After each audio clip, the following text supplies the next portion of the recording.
Yo, what's going on, people? Right now, it's late. It's midnight. Everyone in my house is asleep. We're running on OTOT right about now. And noname has come out and actually responded to J. Cole. So if you've been away for the last couple of days and you don't really know much about what's going on, noname at the end of May had come out of like an indirect tweet talking about rappers whose whole discography is about black struggle and stuff, not doing anything and not, tweeting or not showing support and living up to what their discography says. A couple of days ago, J. Cole comes out, makes a song, Snow on the Bluff, and a lot of people loved it. I personally did enjoy the song and I understood where he broke it down from, but it also got a lot of backlash because even me personally, yesterday or today, whenever it was, I was having discussions with my mates, and one mate specifically, so shout out Courtney because I know you're gonna watch this, he was basically saying that, yo, I don't like the way how J. Cole handled it. So I went away from it and thought, yeah, he probably, and me and my mate both agreed that J. Cole should have done this behind the scenes. And what I don't like is the fact that now noname's kind of, it looks like it's going to be a direct response to what J. Cole has said, and we're now detracting from what Black Lives Matter should be doing, and we're now taking it to noname versus J. Cole, which is definitely not what we're looking for in these times. But with that being said and done, I think it's about time we get into this track. Maybe I'm completely wrong about that, so let's listen, let's see. This is her first official drop of 2020, song 33. Song 32 was dope, by the way, so I'm looking forward to this as a song musically, and then we're going to break down the lyrics straight away. So if you're enjoying this, leave a like, subscribe, let's do all that good stuff. Let's get into it. She's going in already. He really doubts to write about me when the world is in smokes, when it's people in dreams. Hold on. That's the direct line that I think a lot of people were waiting for. She's directly saying, this song's not even only a minute long, so it's not that much to break down, but she's cramming a lot in. But from that line, we're clearly seeing that, she's saying, rah, like, look at everything that's going on in the world. I said my tweet way back when, you're coming back and you're talking about that. Address the bigger problems and go and educate yourself like you said you were going to do on the track. So I see where she's going with this record and I'm feeling it. The beat's cold, her flow's cold. I say that enough times, but she's got a lot to say. We're going to break it down after, but that was just what I heard straight away. And as they talking abolishing the police, and it's a new world order. And that's the song. Do you know what? Powerful. It's only a minute long. I wasn't expecting that. I was actually expecting something a lot longer, but she kind of got to the point and she said what she needed to say and she kept it moving. Like the demon on the shoulder looking at the patriarchy.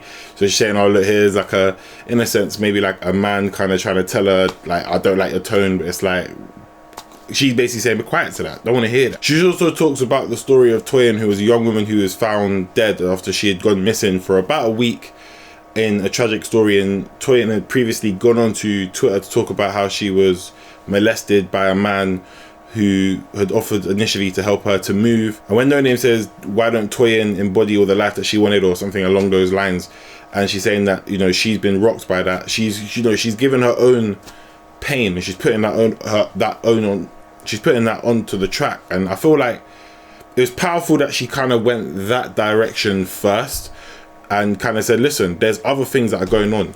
Like, we've got Black Lives Matter going on, but there's other stories as well as the George Floyd story that is going on, and not enough people have been talking about that. And me personally, had me not done my research into that might have gone over my head because I hadn't even heard of that story yet. But then at the same time, I'm in the UK, I'm not in America, and sometimes those stories don't come across across the ocean, across the pond, as they say. I feel like with the second verse, when she goes into it and she talks about the ends being in the back like church mouses, she's kind of saying that, listen, you're not even talking about anything. All you man are doing is just keeping silent, waiting for your studio, waiting for the deadlines to get your verses and your songs out, but you don't really care. And that's that standpoint of which noname is coming from, which is what she backs up in the second line, talking about, you're in the basement waiting to get the new verse out, but you don't care about anything else. And it's this same idea goes throughout the whole song, where she's talking about the ego being hurt. And the key line that we already spoke about, which we'll get into more depth right about now, he really about to write about me when the world in smoke, saying, yo, is your ego big enough that you're going directly at me and what I said 2 weeks ago or 3 weeks ago, whenever the dates were there, when there's bigger problems? And that's explained by the story of Toyin, by the story of George Floyd, by the story of everyone in the world who was basically fighting against oppression and everything that is, you know, negative with the world. So she's basically saying these rappers, and in this case, she's not name dropping anyone again, but we kind of know it is because that's direct now. It's almost directly indirect. We know that she's talking about him and his ego, and I just, looking back at it now, fundamentally she's trying to say, listen, with George's passing, with the counts now that we're seeing of certain people being found hung from trees across America, and all these bigger pictures, you really had the time to come and chat about me. And you know what, when she breaks it down like that, I see why she would come from that standpoint. And as much as J. Cole was like raw, like I've kind of, his angle from what I gathered was, you know, I've done a lot of my stuff, I've done a lot, but yeah, I'm not smart, I need to learn more. You know more, so educate me, but do it in a different way. That was kind of his sentiment across the song.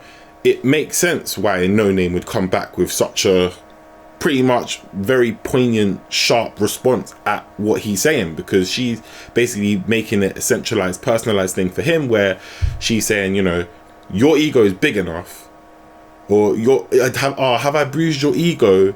Like, there's bigger things going on, get over it. That's basically how I feel she's approached this song. I believe this is quite a powerful response back to J. Cole, a justified one, because one, how she was feeling anyway, we don't know, because she hasn't maybe been public about that as a whole, you know, her personal feelings, not the ones that you just see on social media. But with J. Cole coming back, in a sense that divided a lot of people. Like, I saw where his response was coming from.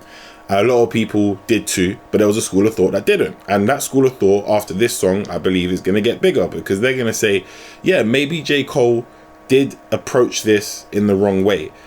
Me personally, I think if I was in J. Cole's situation prior to the release of Snow on the Bluff, I probably would have spoken to her behind the scenes and said, okay, cool, have the same conversation on Snow on the Bluff, but maybe talk about what you could do and how you two could tag team and help. And it's a shame that it's kind of come to us having to go through and break down this song as a response to the Snow on the Bluff song, when, like I said, it kind of takes away from the greater moment and thing that people are trying to work on. So in that sense, it is a bit disappointing, but I understand where noname's coming from. I do understand the angle she's coming with.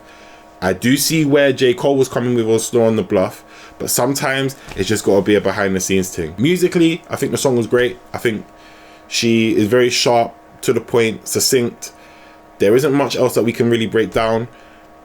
Again, I hope that it gets squashed now. I hope that maybe, I know obviously with social distancing and maneuvering, I don't know how America's good with travel at the moment, but I hope they can maybe sit down on a Zoom call or a Skype or something and maybe talk this through now. I don't want more music coming out between them, because again, the more you drop and the more it becomes about egos and stuff that she's kind of alluding to, the more you take away from the greater good. What do you guys think about this? This was my review of Noname Song 33, a late one. Obviously, I'm not talking too loud. I can't really do too much because it is late, but if you enjoyed the video, make sure you leave a like. Don't forget to subscribe, and I'll be back tomorrow with more hyper, more loudness. But hope you guys enjoyed this one. Just a quick one from me. I'll see you soon. Peace.